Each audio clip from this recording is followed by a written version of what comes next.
जय श्री कृष्ण। हमारे चैनल में आपका स्वागत है। हमने जो एक सप्ताह का सुंदरकांड आरंभ किया है, आज उसका 5वां दिन है। तो चलिए आज 5वें दिन की कथा का आरंभ करते हैं। तो अंत तक इसे अवश्य सुनिएगा और शास्त्रों में वर्णित ऐसी ही महत्वपूर्ण कथाओं का श्रवण करने के लिए इस चैनल को सब्सक्राइब भी कर लीजिएगा। तो चलिए आज की कथा का आरंभ करते हैं।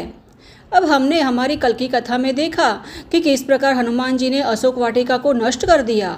हनुमान जी और रावण के पुत्र मेघनाद के बीच द्वंद्व युद्ध हुआ और अंत में जब मेघनाद हनुमान जी से नहीं जीत पाया, तब उसने ब्रह्मास्त्र का प्रयोग कर हनुमान जी को बांध दिया और उन्हें रावण की सभा में ले आया।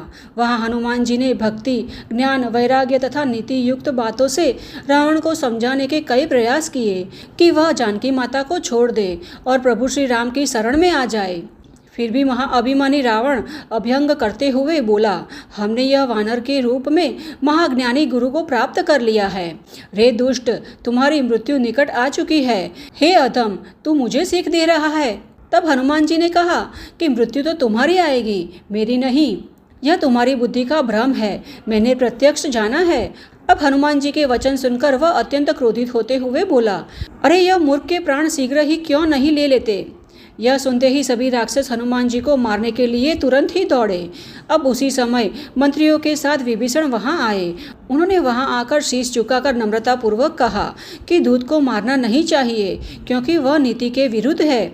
हे स्वामी, कोई दूसरा दंड दीजिए। तब हामी भरते हुए सभा में बैठे नगरवासियों ने भी कहा कि हाँ, यह सलाह उत्तम है। यह सुनकर रावण हंसते हुए बोला, बहुत अच्छा, तो अब यह वानर के अंग भंग करके वापस भेज दो। मैं सभी को समझाते हुए कहता हूँ कि वानर की ममता पूंछ में होती है, अतः तेल में डूबा हुआ कपड़ा इसकी पूंछ में बांध दो और अग्नि लगा दो।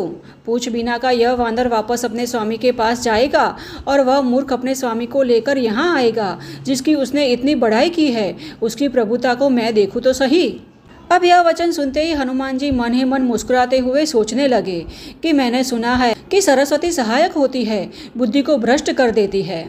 अब हनुमान जी इस प्रकार सोच ही रहे थे, तब रावण के वचन सुनकर मूर्ख राक्षस ने हनुमान जी की पूंछ में आग लगाने की तैयारी की और पूंछ में लपेटने के लिए इतना कपड़ा और घी तेल गया कि संपूर्ण नगरी के कपड़े और घी खत्म हो गए। अब तो हनुमान जी ने ऐसा खेल किया कि पूंछ लंबी ही होने लगी और यह कौतुक देखने के लिए संपूर्ण लंका नगरी इकट्ठा हुई। ढोल नगारे बजाते हुए सभी लोग तालियां बजाने लगे और हनुमान जी को पूरी लंका में घुमाने लगे। तत्पश्चात उनकी पूंछ में आग लगाई और अब जैसे ही उनकी पूंछ में अग्नि को जलाया तो हनुमान जी ने शीघ्र ही अत्यंत सूक्ष्म रूप धारण कर लिया और नागपाश के बंधन से मुक्त होकर वह लंका में रावण के महल की टोच पर जा बैठे। उनको देखकर राक्षस की स्त्रियां भयभीत होने लगी और उसी समय भगवान से प्रेरित 49 वायु अपनी तीव्र वेग से चलने लगे। अब हनुमान जी ने अट्टहास्य करते हुए गर्जना की और अपने शरीर को विशाल करके आकाश तक पहुंच गए और फिर हनुमान जी छलांग लगाकर महलों के ऊपर घूमने लगे। पूंछ से अग्नि की बड़ी बड़ी ज्वाला निकलने लगी, जैसे आकाश में अग्नि की नदियां बह रही हो और मानव लंका को निगलने के लिए काल ने अपनी जिह्वा प्रसारित कर दी हो। और अब तो हनुमान जी अपनी पूंछ को चारों ओर घुमाने लगे, जिससे आसपास के सभी महल जलने लगे। यह देखकर राक्षस परस्पर कहने लगे कि हाथी, घोड़ा आदि सभी जानवर को छोड़ दो तथा बच्चे अपने माता पिता को पुकारने लगे और हमें बचाओ, हमें बचाओ ऐसा कहते हुए इधर उधर भागने लगे। और अब तो हनुमान जी चारों ओर घूमते हुए लंका को जलाने लगे थे। चारों ओर आग फैलने लगी। तब मंदोदरी यह देखकर जोर जोर से चिल्लाती हुई कहने लगी कि सब छोड़कर यहाँ से भागो। मैंने अनेक बार कहा और विभीषण ने भी समझाया, फिर भी वंश के तीक्ष्ण कुल्हाड़ी रूप रावण नहीं माने। अब सभी राक्षस घर में, बाहर, ऊपर नीचे जहाँ स्थान मिला वहाँ छुपने लगे और जहाँ जाते वहाँ हनुमान जी को ही देखते। कईयों ने रावण को जाकर फरियाद भी की। तब उसने विचार करके मेघनाद जैसे बलवान वीर को भेजा। उसने अनेक अस्त्र शस्त्र से हनुमान जी पर प्रहार किया, किंतु हनुमान जी तो अपनी पूंछ घुमाने लगे, जिससे बालक की भांति वह चिल्लाते हुए वहाँ से भाग गए। अब चारों ओर रावण ने प्रचंड अग्नि ज्वाला देखी तो उसने क्रोधित होते हुए मेघ को बुलाया और कहा, अरे शीघ्र जाओ, इस आग को बुझाओ और इतना पानी बरसाओ कि उस पानी में यह वानर भी बह जाए। तब रावण की बात मानकर मेघ ने पानी बरसाना आरंभ किया, किंतु अग्नि में तेल गिर रहा हो। इस प्रकार अग्नि 4 गुना होकर बढ़ने लगी। अब तो सभी के अंग जलने लगे, इसलिए सभी प्राण बचाकर भागने लगे।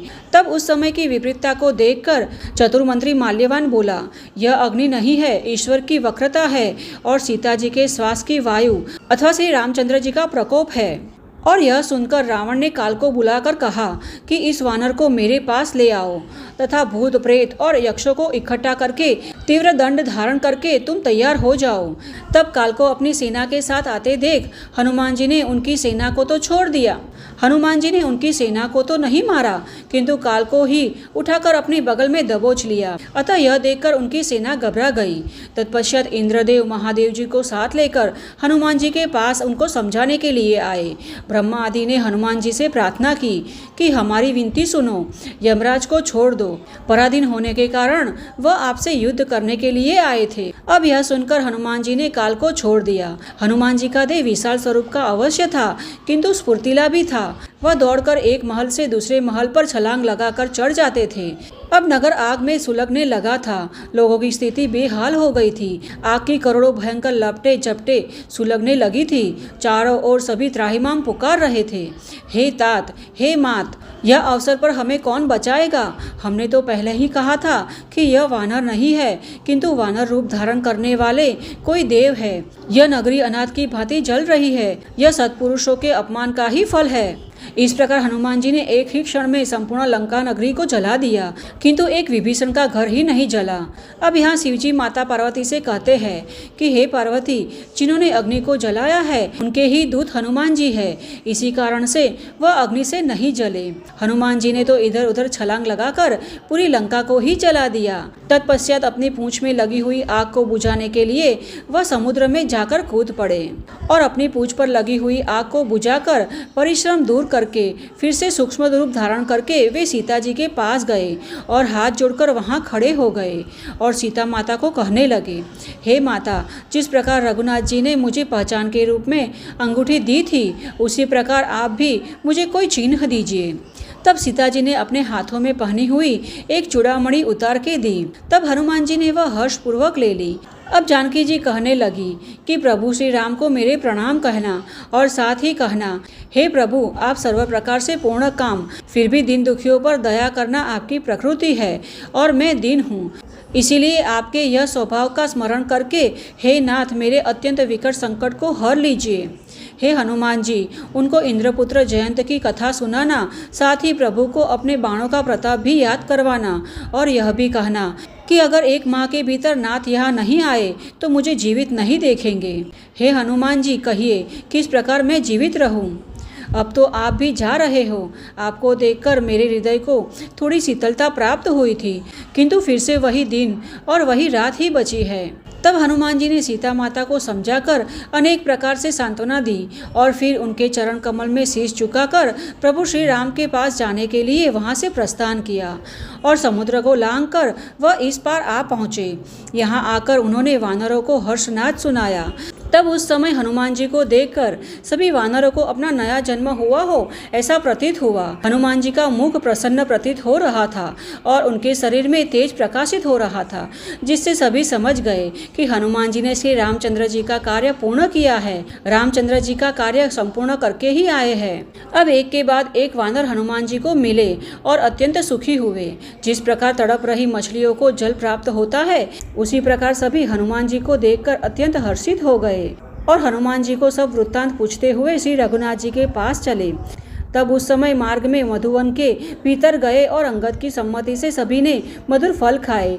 उन्हें देखकर वन के रक्षक जोर जोर से चिल्लाने लगे कि युवराज अंगद वन को उजाड़ रहे हैं। तब यह सुनकर सुग्रीव हर्षित हो गए और सोचने लगे कि उन्होंने प्रभु का कार्य कर दिया है। अगर सीता जी के समाचार नहीं मिलते तो क्या वह मधुवन के फल खा सकते थे?